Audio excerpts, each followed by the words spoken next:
కర్కాటకం వారికి కనుక చూసుకున్నట్లయితే ప్రధానంగా కర్కాటక రాశి వారికి మీకు గోచారంలో గురువు 12వ స్థానంలోని, భాగ్యంలో రాహు భాగ్యంలో శని, అష్టమ రాహువు, అలాగే ధనస్థానంలో కేతువు యొక్క సంచారం జరుగుతుంది.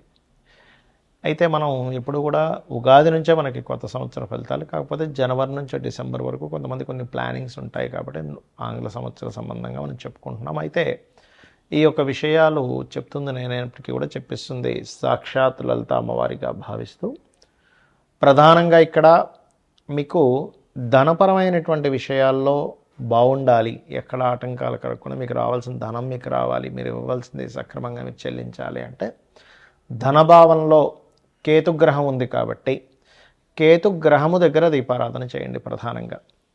అలాగే మరొక విషయం ఏంటంటే కేతుగ్రహం దగ్గర దీపారాధనతో పాటు ఇక్కడ మీరు గణపతిని ఆరాధించడము, ₹1 మీకు వచ్చినా రూపాయి ఇవ్వాల్సిన గణపతిని, సూర్యభగవాను మీరు ఎంత ఆరాధిస్తుంటే అంత ఫైనాన్షియల్గా బాగుంటుంది. కాకపోతే మీరు జీవితాంతం ఆరాధించాల్సిన దేవతా స్వరూపం మాత్రం సుబ్రహ్మణ్యేశ్వర స్వామిని ఎక్కువగా ఆరాధించండి, అప్పుడు బాగుంటుంది.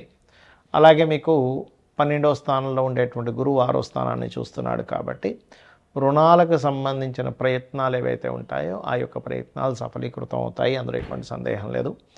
సంతానం కోసం అయితే ఇక్కడ హోమ్ లోన్స్ కూడా లభిస్తాయి. ఏదైనా గృహం కొనుక్కోవడానికి కూడా మొదటి 6 నెలలు చాలా బాగుంది చెప్పాలంటే. మొదటి 6 నెలలు కొంచెం కొత్త అగ్రిమెంట్స్ చేయడానికి, కొత్త వ్యక్తులు పరిచయం, తద్వారా కొంతవరకు చిన్న చిన్న డిస్ప్యూట్స్ వచ్చినా సరే మళ్ళీ అది క్లియర్ అవ్వడం అనేటువంటిది కనిపిస్తుంది. కాకపోతే జూన్ మాసం నుంచి వివాహము, అదేవిధంగా కొత్త ఫ్రెండ్స్ పరిచయాలు అవ్వడము, మరియు సంతానం కోసం చేసే ప్రయత్నం కొంతవరకు సఫలీకృతం అవ్వడం అనేటువంటిది బలంగా చూపిస్తుంది. అష్టమ రాహు యొక్క ప్రభావం వలన మీరు వాహనం మీద వెళ్ళేటప్పుడు కాస్త స్లోగా వెళ్ళండి. 9వ స్థానంలో శని భగవానుడు సంచరిస్తున్నాడు కాబట్టి ఉద్యోగ సంబంధించిన విషయంలో లోకల్గా కంటే కూడా మీరు ఇతర ప్రదేశాలకు వెళ్ళి ఎక్కువగా ప్రయత్నం చేయండి, అన్ని విధాలు బాగుంటుంది. ఇక మీరు నిత్యము చేయవలసినటువంటి దేవతా ఆరాధన ఏమిటి అని చెప్పి చూసుకున్నట్లయితే అయితే ఇక్కడ మనం 9వ స్థానంలో శని సంచారం ఉంది కాబట్టి ఓం శ్రీమాతా శ్రీ మహారాజ్ని శ్రీమత్ సింహాసనేశ్వరి నమః, ఓం మాణిక్య మకుటాకార జానుద్వై విరాజితాయ నమః అని చేసుకోండి. ఇక మీరు అష్టమ రాహు ఉన్నందుకు కాస్త నాగ ప్రతిష్ఠ చేసినటువంటి రావి చెట్టు చుట్టూ ప్రదక్షిణం చేయండి, అన్ని విధాలా మీకు బాగుంటుంది. ఈ గోచార పరంగా 2026 సంవత్సరంలో ఎలా ఉంటుంది? అసలు 2025 డిసెంబర్ నుంచే మనకి కుజుడు ధనుసు రాశిలోకి మారుతున్నందుకు పర్టికులర్గా ఈ సంవత్సరంలో జరిగే ఫలితాలు కానివ్వండి, మరియు అదేవిధంగా అసలు జన్మజాతకం గోచారం కాకుండా జన్మజాతకంలో ఏం చూసుకోవాలనే విషయాలు కూడా నేను చెప్తాను. ఫస్ట్ ఆఫ్ ఆల్ ఈ శని మీనరాశిలో ఉంటూ కుజుడు కూడా ధనుసు రాశిలోకి వచ్చినందుకు 2025 డిసెంబర్ నుంచే కొంత ప్రకృతి వైపరీత్యాలు కావచ్చు, అగ్ని సంబంధించినటువంటి ప్రమాదాలు కావచ్చు, అదేవిధంగా ఇంత మనం ఆల్రెడీ 15-20 రోజుల క్రితమే చెప్పాం ఏంటంటే ఫ్లైట్ రిలేటెడ్ సంబంధించిన విషయాలు ఇబ్బంది వస్తుందని, అది యాజ్ ఇట్ ఈజ్ అలాగే జరిగింది మనం చూసుకున్నట్లయితే. అదేవిధంగా ఇక్కడ ఏంటంటే ఒకటే కొంచెం హెచ్ఐవి లాంటివి పెరుగుతాయి కాబట్టి యువకులు కాస్త తొందరపడి అటువంటి ఇవి చేసేటప్పుడు కాస్త జాగ్రత్తగా సేఫ్టీ అది వాడాలి.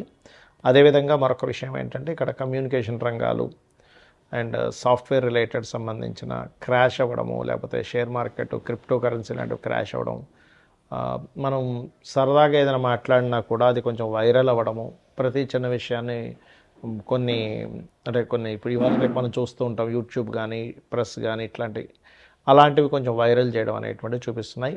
ఆ వైరల్ అవ్వడం వల్ల కొంతమంది దానికి అంటే కొంత మనస్తాపం చెంది వాళ్ళు కొన్నిటికి గురవడం, అంటే కొంతమంది ఇలా చేస్తారా నన్ను, బ్యాడ్ చేస్తారా నన్ను అనేటువంటి దాంతో కొంతమంది ప్రాణాలు కోల్పోవడం కూడా ఉంటుంది. సో అందుకని మీరు ఏం చేస్తారంటే నిత్యము కూడా ఏదైనా ఆలయానికి వెళ్ళడము, చండీ పారాయణం చేయించుకోవడము, ఓం దుమ్ దుర్గాయ నమః, ఓం చండికాదేవి అయి నమః అని నామస్మరణ చేయడం చేస్తూ ఉండండి. ఇక జన్మజాతకంలో ఏం చూడాలనేటువంటి చాలామందికి తెలియదు. కేవలం ఏదో ఏలినాడు శని, కాలసర్పదోషం ఉంది, సర్పదోషం ఉంది, ఇవే చూస్తుంటారు. అలా కాదు. ఫస్ట్ ఆఫ్ ఆల్ ఏంటంటే జన్మజాతకంలో మన పర్సనల్ చార్ట్లో అసలు ఏం చూసుకోవాలి. ఎవరికైనా వాళ్ళు ఎదగలేకపోతున్నారు లైఫ్లో, ఎప్పుడు ఏదో ఒక ఆటంకం వస్తుంది అంటే వాళ్ళ పర్సనల్ చార్ట్స్లో ఇట్స్ వెరీ క్లియర్ వాళ్ళకేంటంటే ఆ, ఒకటే వాళ్ళ చార్ట్లో ఎక్కడో కేతు సంబంధం ఉంటుంది, లేదా ఏదో పాపగ్రహ సంబంధం ఉంటుంది. అదేంటో లగ్నానికి ఎక్కడ కనెక్టివిటీ వచ్చిందో తెలుసుకొని దానికి సంబంధంగా రెమెడీ చేసుకుంటూ ఉంటే ఖచ్చితంగా వాళ్ళు ఎదుగుతారు. అలాగే మరి కొంతమంది ధనపరంగా ఇబ్బంది పడుతుంటారు. ఎంతో కష్టపడుతున్నానండి, అవ్వట్లేదు, రావట్లేదు, నాకు వెళ్ళినాడ్సేనా అదా ఇదా అనుకుంటారు. కాదు, మీ పర్సనల్ చార్ట్లో ధనాధిపతి అని ఉంటారు. ఆ ధనాధిపతి ఎలా ఉన్నాడు అనేటువంటి చూసుకోవాలి. ధనాధిపతి కనుక స్ట్రాంగ్గా ఉన్నట్లయితే ఖచ్చితంగా మీకు అది ఏ మార్గంలో ఉంది, ఏం చేస్తే మీకు ధనం వస్తుందనే విషయం తెలుసుకోవడం జ్యోతిష్ శాస్త్రం. అంతేగాని ధనం రావట్లేదని బాధపడడం కాదు. ధనం ఏ రూపంలో ఉంది, అది హోటల్స్ రూపంలో ఉందా, ఫైనాన్స్ తిప్పడం వల్ల ఉందా, లేకపోతే సాఫ్ట్వేరా, లేకపోతే ట్రైనింగా, బిజినెస్సా, విదేశాలకు వెళ్ళడం ద్వారానా, ఇది తెలుసుకోగలగాలి. ఇలా రకరకాలుగా ఉంటుంది. మీడియేటింగ్ చేయడం ద్వారానా, బ్రోకరేజ్ చేయడమా, ఆన్లైనా, మీడియానా అని.